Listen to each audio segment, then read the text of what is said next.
Première chose à savoir, c'est que les chiffres là ne peuvent pas être vérifiables. Il y a beaucoup d'entreprises qui payent pour être dans ce type de classement. Ça veut dire une entreprise paye pour qu'on dise qu'elle réalise 1 milliard. Parce que ça fait que les investisseurs sont d'abord plus confiants en se disant « Waouh, c'est une entreprise intéressante ». Ils peuvent même plus investir parce qu'on a dit que ça fait 1 milliard. Parce qu'imaginez-vous, on vous montre un classement d'une entreprise qui fait 1 milliard. Et puis le promoteur de l'entreprise vient vous contacter, vous demande d'investir. Vous sentez que c'est une opportunité pour vous d'investir dans une entreprise qui fait 1 milliard. C'est pour ça que les gens payent pour être dans ce type de classement. Est-ce que vous savez que les gens payent pour être dans Forbes? Le magazine Forbes? Oui, on paye pour être dans Forbes. Non, c'est un magazine comme tous les autres. Vous pouvez payer pour qu'on parle de vous dans Forbes. C'est possible. Ce n'est pas... Et ce n'est même pas cher, c'est à partir de 1 500 000. Est-ce que vous savez qu'avec 5 000 €, vous pouvez faire passer vos spots publicitaires sur 7 chaînes de canal pendant 1 mois? Oui, avec 5 000 €. Vous faites passer votre spot publicitaire sur Canal+, sur France 24, sur Euronews, sur TF1, sur ces chaînes, pendant 1 mois. C'est possible. Imaginez-vous, vous faites passer vos spots sur Canal+. Si on met 10 mois, ça fait 50 000 €. 50 000 €, c'est environ 32 millions. Donc imaginez, vous investissez 32 millions pour que chaque mois, vos spots passent sur les chaînes Canal pendant 10 mois. Le 11e mois ou le 12e mois, vous rencontrez un investisseur et vous lui dites d'investir dans votre projet. Il sera plus confiant. Puisqu'il voit ça sur Canal tout le temps. Il voit ça sur France 24, il voit ça sur TV5, il voit ça sur Euronews. Il se dit non, ça veut dire que s'ils ont atteint ce... Puisque dans sa tête, il se dit que c'est trop cher. Donc du coup, comme il se dit ça, il valorise aussi plus ce que vous faites. Donc, il peut investir 100 millions dans votre projet. Et vous enlevez 32 pour payer encore les 10 prochains mois. Donc, l'attitude qu'il faut avoir, c'est que 1, les chiffres en général sont manipulés. En général. 2, même si on te dit que telle entreprise est l'une des plus performantes de Côte d'Ivoire, il faut savoir qu'ils ont des produits sur lesquels ils ne communiquent pas. Et ils ont des services sur lesquels ils ne communiquent pas. Parce que je te prends un autre exemple. Il y a des entreprises qui font beaucoup de chiffres d'affaires grâce à l'exclusivité dans certains produits qui découlent du lobbying. Ça veut dire, on peut dire que telle entreprise a l'exclusivité de l'importation d'un certain type de poisson en Côte d'Ivoire. Ça les rend milliardaires, mais ce n'est pas parce qu'ils sont les plus intelligents ou les plus forts. Ça veut dire que si toi tu veux importer ce type de poisson, on te dit non. Tu dois prendre chez eux. Donc ça, c'est une loi qui vient de les rendre milliardaires. Ça veut dire que le vrai business, ce n'est pas le business, c'est la loi. Le vrai business, c'est le fait que toi aussi tu aies une loi qui te permet d'importer un produit en ayant l'exclusivité. Parce que qu'importe le produit, tu vas t'enrichir. Je prends un exemple. Supposons qu'on dise que tu as l'exclusivité de l'importation du riz en Côte d'Ivoire pendant 1 mois. Tu vas devenir milliardaire, c'est fini. C'est terminé, tu deviens milliardaire directement. Ça veut dire que le vrai business, ce n'est pas le riz. Le vrai business, c'est qui peut faire que tu aies la loi là. C'est lui qui est le business. C'est lui le business. C'est sur lui qu'il faut investir. Ou c'est sur eux, s'ils sont nombreux. C'est pour ça que vous allez voir que les hommes d'affaires sont toujours très proches des politiciens, très proches des députés, très proches des sénateurs, très proches de ceux qui votent les lois. Et moi, j'ai envie de vous poser une question. Si vous demandez, nous sommes actuellement en avril, n'est-ce pas? Si vous demandez quelles sont les lois qu'on a votées à l'Assemblée en décembre, vous allez savoir que c'est quelle loi. Combien de personnes ont lu? Vous ne savez pas, n'est-ce pas? Alors qu'il y a des lois qui sont en train de rendre les gens milliardaires. Mais vous ne connaissez pas les lois là. Parce qu'on peut voter à l'Assemblée que voilà, on s'est rendu compte qu'à Abidjan, les gens aiment bien l'escargot. On va donner l'exclusivité de l'importation des escargots et de tous ses dérivés à ce monsieur. Pendant toute l'année, on sort la loi à l'Assemblée, on vote. On met dans le document, mais vous ne lisez pas, puisque vous êtes concentré dans vos business, vous ne lisez pas. Et lui, à partir de janvier, il a l'exclusivité de l'importation de l'escargot et tous ses dérivés. Il fait venir des bateaux. Et il devient milliardaire, c'est fini. Vous n'allez jamais entendre parler de lui à la télévision. Il ne va pas faire des documentaires, il ne va pas faire des reportages. Il ne va pas passer sur... Il n'a pas de page Facebook. Il n'a pas de page Facebook. Donc, il peut passer devant vous en route, vous ne le connaissez même pas. Vous pouvez même dire que monsieur, méfie-toi, ici un entrepreneur, monsieur. Je suis un start-upper. J'ai fait mon talk à la Startup Academy dernièrement. Méfiez-vous. Il te regarde, il rit. Il dit que ben, c'est petit, je peux le tuer. Il rit. Donc, pour dire que le vrai business n'est pas celui sur lequel on communique. Donc, quand on donne ce type de communication, il faut comprendre que c'est manipulé en général. Il faut toujours chercher l'information derrière. Toujours. Toujours les non-dits. Toujours. Il ne faut pas juste t'arrêter, tu lis le classement, tu dis waouh, non. Non. Il y a des entreprises où on met un Ivoirien en tête alors que ce n'est pas lui qui a le business, c'est un salarié. Il y a beaucoup de business comme ça ici que je connais, je ne peux pas seulement donner les noms.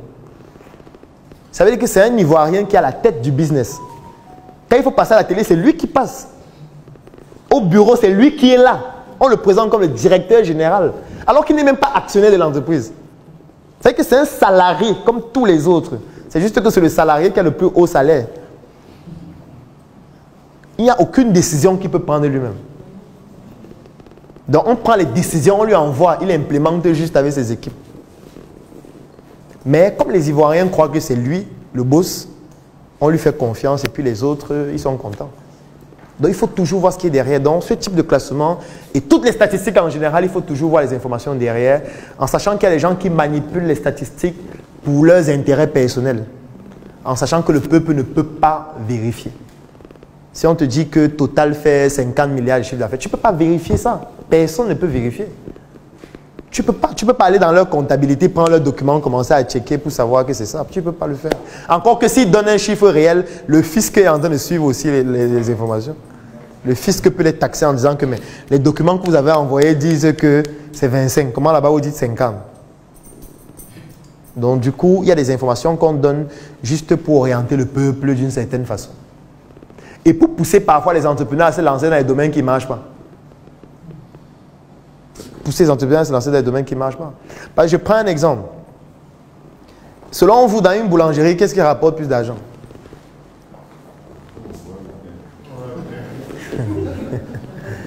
Une boulangerie, qu'est-ce qui rapporte plus d'argent? Bon, le pain coûte combien?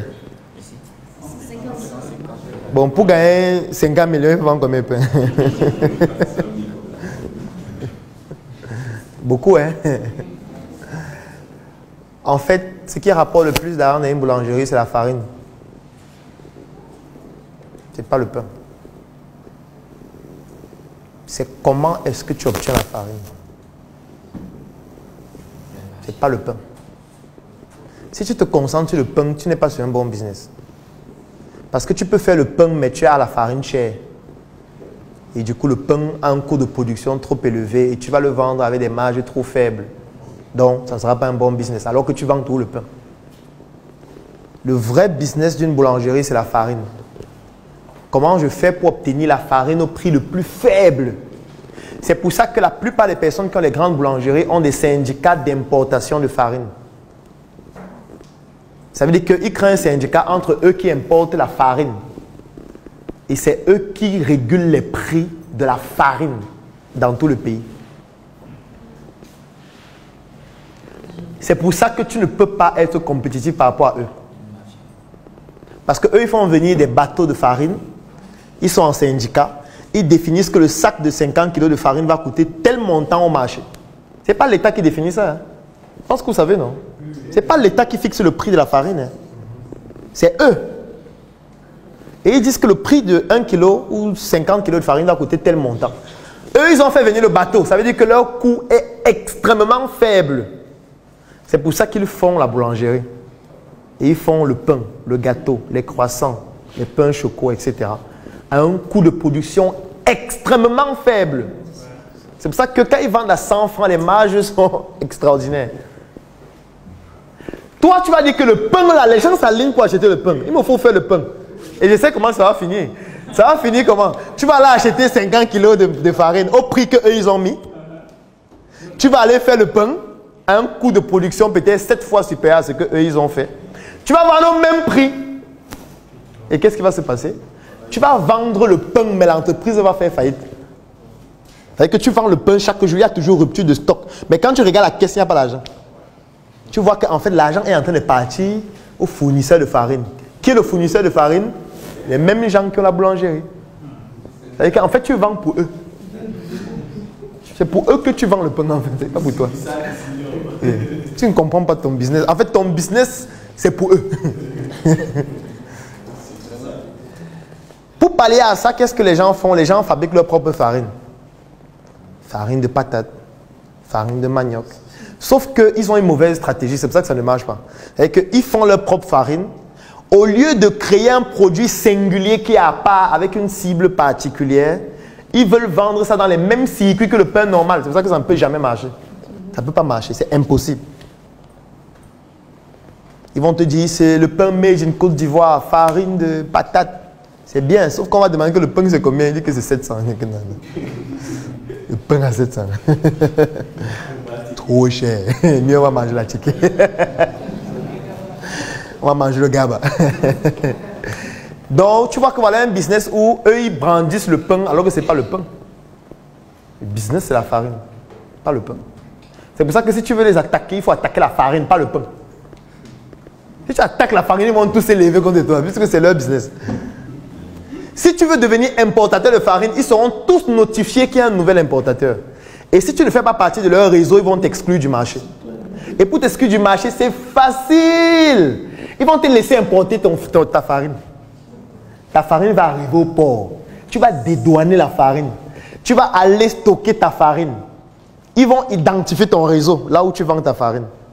Supposons que le kilo de farine sur le marché qu'ils ont mis, c'est peut-être 50 000 francs. C'est un exemple.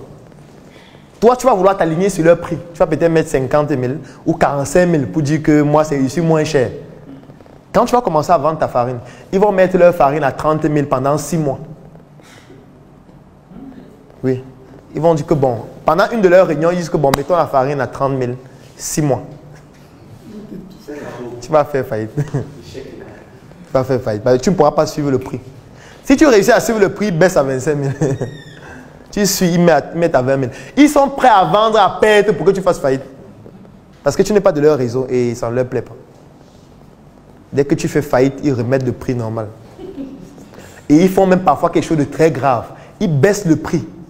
Comme ils savent que toi, tu vas aussi baisser, tu baisses. Ils baissent, tu baisses. Ils baissent, tu baisses. Après, ils achètent tout ton stock. Tu vois, non? Et ils mettent maintenant le prix normal.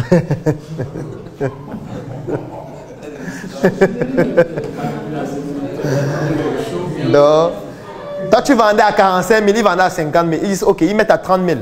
Toi, tu passes à 35 000. Ils passent à 25 000. Toi, tu mets à 32 000. Ils viennent acheter tout ton stock à 32 000 et ils mettent maintenant tout à 50 000. Et puis, c'est fini. Tu ne peux rien faire. Donc, voilà comment il faut interpréter ce type de statistique.